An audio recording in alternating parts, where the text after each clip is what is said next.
this is the cycle I'm talking about that is called worry.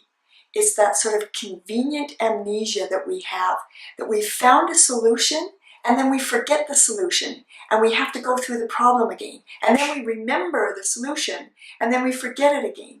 And it seems like an insane cycle, but it is the cycle that creates worry for us, because we begin to have that same feeling and dread over and over and over again, that we can't meet life.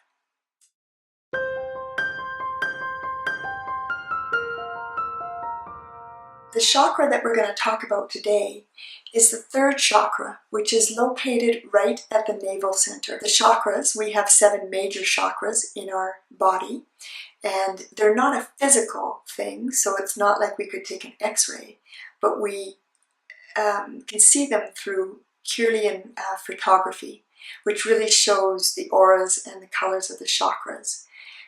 So they're not on an x-ray, they're in the energetic system as opposed to the physical system.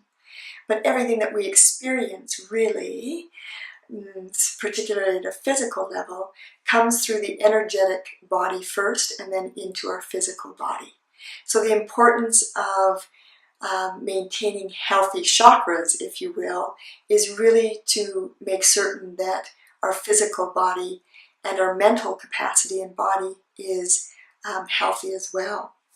So the 7 chakras, one at the base of the spine, the second one between the base of the spine and the navel center, the third one, which we're going to be talking about today, at the navel center, the 4th one at the heart, the 5th one at the throat, the 6th one between the eyebrows, the 7th one at the top of the head. So each chakra has an associated gland, an element, and as well a mantra that helps to heal that particular chakra, and a thought current that tends to keep this chakra blocked. So for the third chakra, the associated gland is the pancreas and the adrenal gland. The element is fire. The mantra is RAM, R-A-M, and the thought current that will keep this blocked is the thought current of worry. So I'll explain what I mean by worry.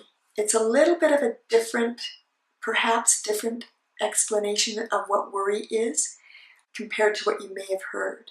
And I'm not saying that the other definitions aren't useful. I'm just saying I'm adding a nuance to worry that helps us think about it in a different way. So really, worry is an element of forgetfulness. You know, throughout life we encounter various problems and we find solutions to those problems and we deal with those.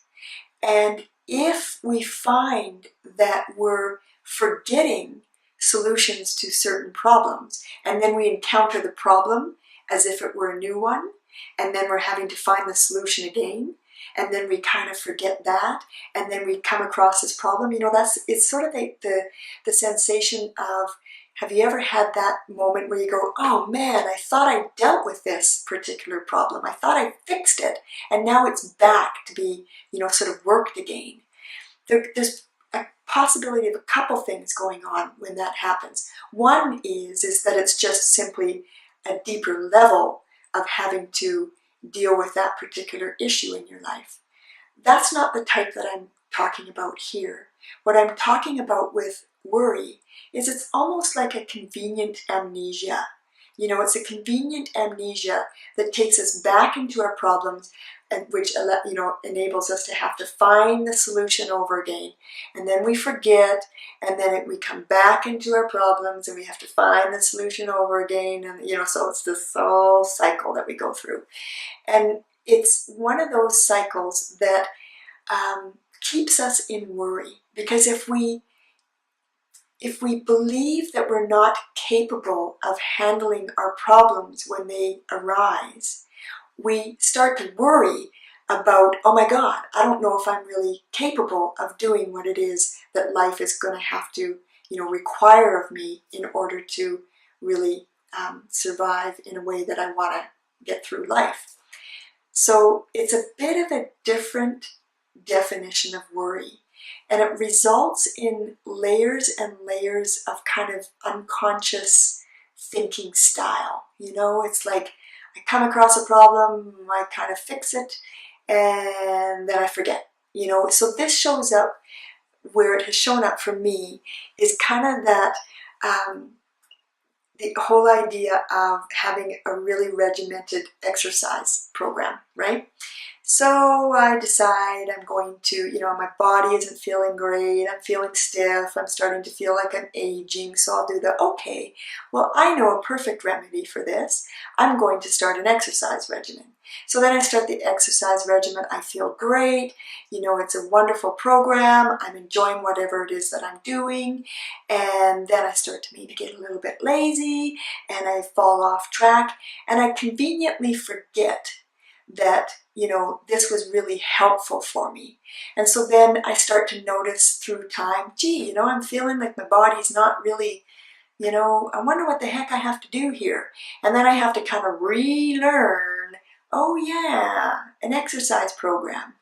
And this one shows up as well for me in how I look at my fear of not having enough money.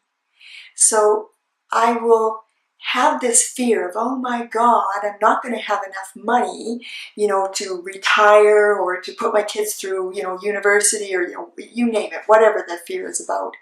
And then I'll have the remembrance, hold it here. The universe is really tremendously abundant. And really everything that we need is provided to us. And I just need to align my thoughts and my beliefs and my actions and my words towards abundance and prosperity. And that's what allows abundance and prosperity to show up in my life. So I'll have a moment when I remember that, and it's like, oh, why am I worrying about this whole money thing? I know another reality. I know another truth that has this whole experience being an experience of prosperity, not an experience of lack or poverty. I know this truth of prosperity, and then I'll forget it, and I'll start panicking about money again. Say, oh my God, you know, and then I'll conveniently, you know, forget this whole learning I had about, no, hold it here. You know, the universe is infinitely abundant. We can create wealth and prosperity by the way that we align our thoughts with our words, with our actions. That becomes life and reality. So this is sort of the cycle, you know, that I'm talking about. I forget that I know about prosperity and abundance, and then I start worrying about money. And then I remember, and then I forget that I remembered, and I start worrying about money. So this is the cycle I'm talking about that is called worry. It's that sort of convenient amnesia that we have, that we've found a solution and then we forget the solution and we have to go through the problem again. And then we remember the solution and then we forget it again. And it seems like an insane cycle, but it is the cycle that creates worry for us, because we begin to have that same feeling and dread over and over and over again, that we can't meet life, that we don't have the capability to meet life. So pretty, you know, a slightly different definition of worry. So in order to deal with worry, it's bringing back the remembrance of the key fundamentals of what we call key truths. So I mentioned one with respect to wealth. You know, the key truth of, you know what? This universe is an abundant universe. So that's one key truth.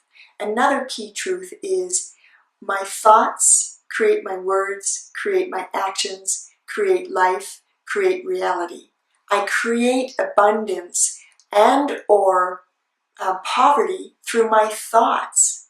So the whole truth around our thoughts creating our reality, I conveniently forget that, you know. So it's really about bringing remembrance back into those key truths that we already inherently know because it's our internal wisdom and we've had to learn them over and over again.